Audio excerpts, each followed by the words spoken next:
Hi, and welcome. You're listening to the X22 Report. My name is Dave, and this is episode 622, and today's date is March 21st, 2015, and the title of this episode is Current Economic Collapse News Brief for Saturday. Let's get right into the economic collapse news.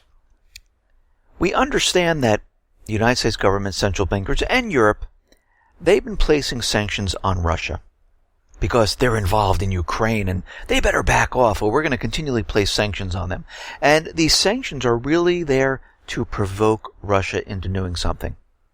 Now, it seems that Europe is looking at this and saying, you know something? These sanctions are not working out for us. It's costing us billions upon billions of dollars in agriculture, and we really want this to stop. But of course, the United States government central bankers are saying, no, we need to provoke war because we need to cover up this entire collapse by blaming it on another country where they've started the war.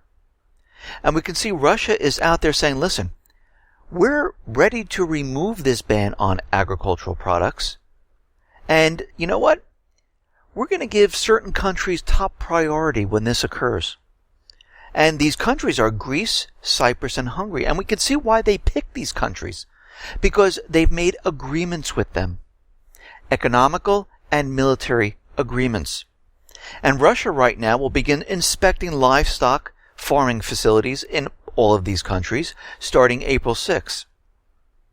Which will allow them to begin exports immediately after Russia lifts the agricultural embargo.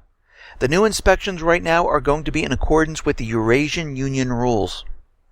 And while Europe is looking at this, they're questioning what Russia is doing, and they're saying, well, wait a minute.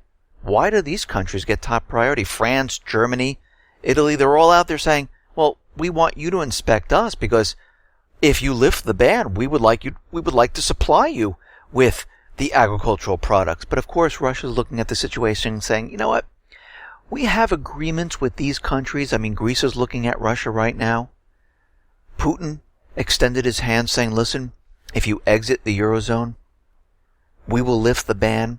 Cyprus made agreements with Russia, and so did Hungary. And we can see the allies, along with the United States, they're also kind of jumping ship at this point because everyone is pretty much looking out for themselves. Each government is saying, you know something? We see what's coming. We understand it. We understand what the United States government central bankers are trying to do. They're trying to provoke war, to cover up the collapse of the dollar. But we have to protect the country. And we can see that each country is going to pretty much protect themselves when things start falling apart. And we see that Germany, France, Australia, Italy all decided to join the Chinese Infrastructure Investment Bank. And we see Luxembourg also decided, you know what? We better do this also. We see Switzerland is out there saying, we're going to sign on to this bank also. Because they're going to protect themselves from what is happening. We understand that the Chinese yuan and renminbi, the IMF is now in talks with China to add their currency to the reserve status of currencies. We understand that China has been making deals all around the world. Because we can see what is going on here. The dollar is on its way out, and this is why we see military operations all over the world. And the BRICS system is on its way in, and this is why they're making economic deals all over the world instead of using their military.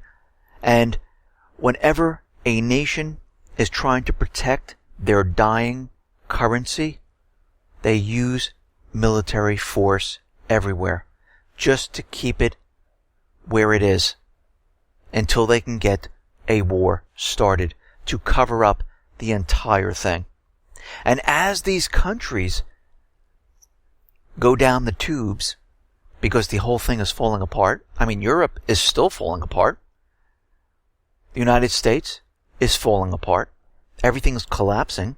They implement more and more taxes. This is quite evident with what the United States is doing and what Europe is doing.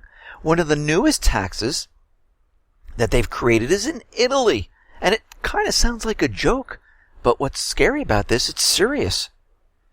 Italy decided to implement a tax on shadows. And I know when I first heard this, I go, oh, this has to be a joke. No way. But an Italian newspaper, Lego, reports store owners are now faced with the unfortunate proposition of paying taxes on shadows. The rationale appears to go something like this. If there is an awning that casts a shadow on public property, you must pay taxes because you are using public property. This is why we're seeing all of these ridiculous taxes, because they're trying to raise revenue to keep the system going. As these countries continually implement austerity, the people are not working. They're not bringing in revenue.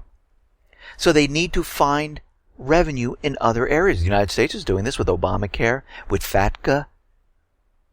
They're doing whatever they possibly can to try to bring in more and more revenue, because as they continually pile on debt, like the United States is doing, like the European countries are doing, it cannot be sustained. And we see that everything is really starting to fall apart. Now here in the United States, we see that in Chicago, there was a black site there where basically they violated every American's right as they brought them into this black site. They weren't allowed to call a lawyer. They were detained. And this is a complete violation. And there were protests outside of Homan Square. And we can see right now that Chicago police commander has resigned in the wake of Homan Square. Now, he wouldn't have resigned if they were on the up and up, but you can see that this story was out in the open now. It's out there. People are looking into it. People are protesting. And as of right now, Nicholas Roti, the chief of the Bureau of Organized Crime, resigned because of what has been going on there, because they are looking into it. And I'm sure that this is not the only black site in the United States. I'm sure they're in the big cities. We just don't know about them yet. And eventually what's going to happen, we're going to see others pop up in all different places. Now, out in the Arctic, we understand that Russia is having drills in the Arctic. There's a lot of petroleum out there. It's a strategic location, and a lot of countries are going to be maneuvering into the Arctic. And we see Canada, their armed forces, have started the NOREX 2015 military exercises aimed at advancing the servicemen capabilities in the Arctic operations. And we can see they're going to continue to have these drills until March 30th. And every single country is trying to get into this area because there's a huge amount of oil, natural resources, and it is a strategic location for the upcoming war. We see the United States is out there, and they're deploying additional military assets and soldiers into South Korea. The U.S. military is sending an additional 400 soldiers with multiple launch rocket systems to South Korea. A battalion from the 20th Field Artillery Brigade will be deployed in June for a 9-month rotation. They're going to keep the missile system in South Korea. They're not going to take that out. So as the soldiers rotate, the military assets will stay there. And we're seeing this occur all throughout Europe. They're having all of these different drills in different countries, and all of these military assets will stay in the country. They use this method so people think, oh no, they're just having a drill. But they never take the equipment out of there because they know eventually when they provoke this war, they're going to need it. Now in Afghanistan, we understand that the troop removal process is slowing up, and actually they're going to add troops, and they've been doing this for quite a bit now because they got the bilateral security agreement signed by President Ghani. And of course, as we know, John Kerry was up there helping this president get elected because they knew he was going to sign the bilateral security agreement. And now President Ghani is supposed to be visiting the United States. And of course, as he's coming to the United States, he's saying that we need more troops in this area because the Islamic State is there. And we know for a fact that they're not going to close all the bases. They're actually keeping 2 of them now open. And as time goes on, they're going to open the other one. It's a very slow process, so people don't catch on what's really going on here. And they're never going to leave Afghanistan. I mean, they grow the poppies to sell opium in different countries to pay for their missions that Congress will not approve. We understand there's a huge lithium copper deposit. China and Russia are in Afghanistan. It's in a strategic location. They are never leaving Afghanistan whatsoever. Now, something strange happened in Ukraine.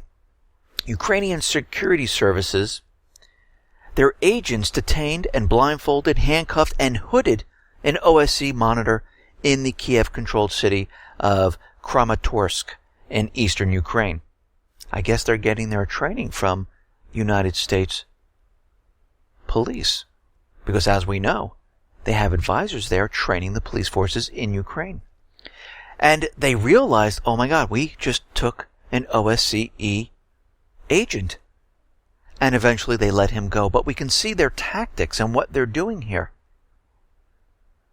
Out of nowhere, they're just taking people and taking them away. And of course, this was a pickup, and they had the wrong person, and they let them go later on. It's very interesting to see their tactics and what they're doing.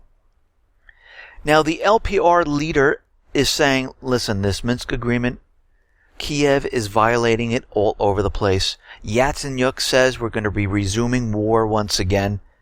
The Minsk agreement is pretty much off. And we can see that, yes, they are making strides to pretty much start the offensive once again. Russia is out there and they're saying Kiev has violated the Minsk agreement. And basically, what they're saying is that the Ukrainian authorities haven't really removed their heavy weapons, and they really didn't withdraw them from the Donbass region. Actually, all they're doing is taking their weapons back, they're moving them around, and we can see they bring them right back to the contact line. And we can see that there are videos showing the heavy weaponry of the Ukraine army by the line of contact at Ukraine's southeast, and we can see that they're getting ready for a major offensive. Kiev right now has been increasing their troops. Defense Ministry of the self-proclaimed Donetsk peoples have collected intelligence that the Ukrainian army is increasing troops along the whole line of contact. In recent weeks, the number of servicemen of Ukraine's regular army and the National Guard has considerably increased in the adjoining areas.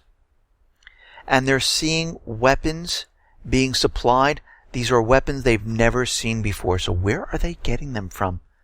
It's amazing. It's all happening right now. They're getting ready. They're building up. They're using the Minsk agreement to get everything prepared for this major offensive. Now, out in Yemen, we understand the Yemeni people are taking back their government, and they're continually doing this. We see about 100 U.S. military personnel. The Special Forces commandos, they evacuated the airbase in Yemen. The troops left late Friday for an unknown destination, and basically what's happening is the government there has no power whatsoever. The people have taken over the entire area, and out of nowhere, all of a sudden, we're seeing the Islamic State taking responsibility for the mosque explosion there. And we see that now the Islamic State is in Yemen.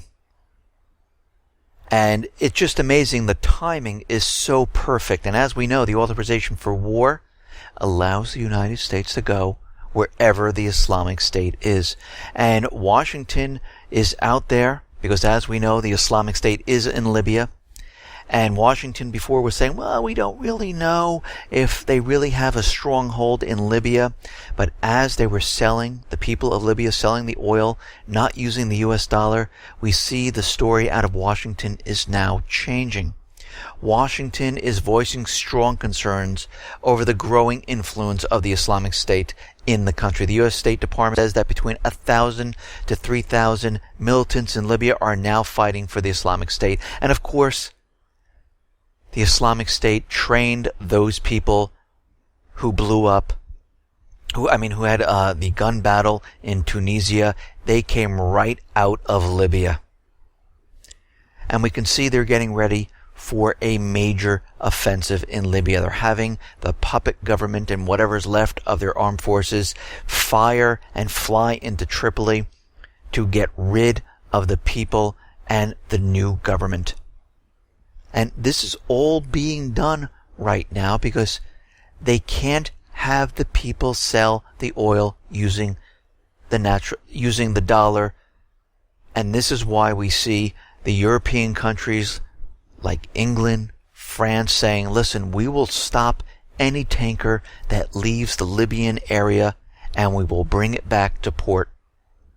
They will not let this happen. I mean, we think back when the Navy SEALs jumped onto that tanker that left the Libyan port, and they brought it right back because they were sailing out to sell this oil, not using the dollar. And I have to say, once this does occur, other countries will not need to keep the dollar in reserves. If they don't keep the dollar, they can send it back to the United States. As the dollar comes back to the United States, there are more dollars in circulation. If there's more dollars in circulations, we see inflation or the devaluation of the dollar. And this is what we are going to see because they are completely losing control and they want this authorization of war passed so they can go after all these people.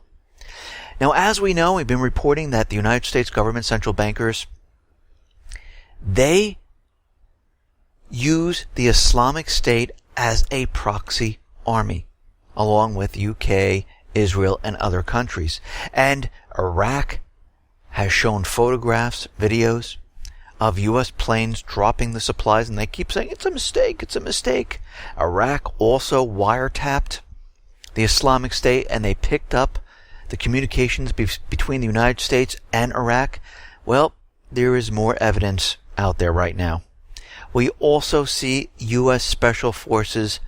They are in Syria. They're in Kobani. Troops are guiding U.S. airstrikes as part of U.S. support for the Kurdish separatist group. A photo was taken which shows 3 U.S. soldiers. One of them, Peter, is carrying a Bushnell laser rangefinder, an instrument designed to mark targets for U.S. jets. We can see right now this is all being done to go after Assad.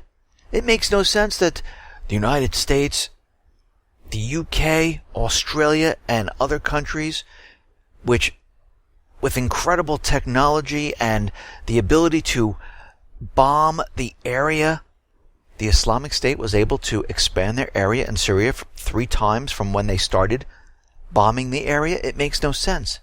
What does make sense is they're clearing the path, making it easier for the Islamic State, the Free Syrian Army, the U.S. troops to go after Assad because they've maintained control over that entire region.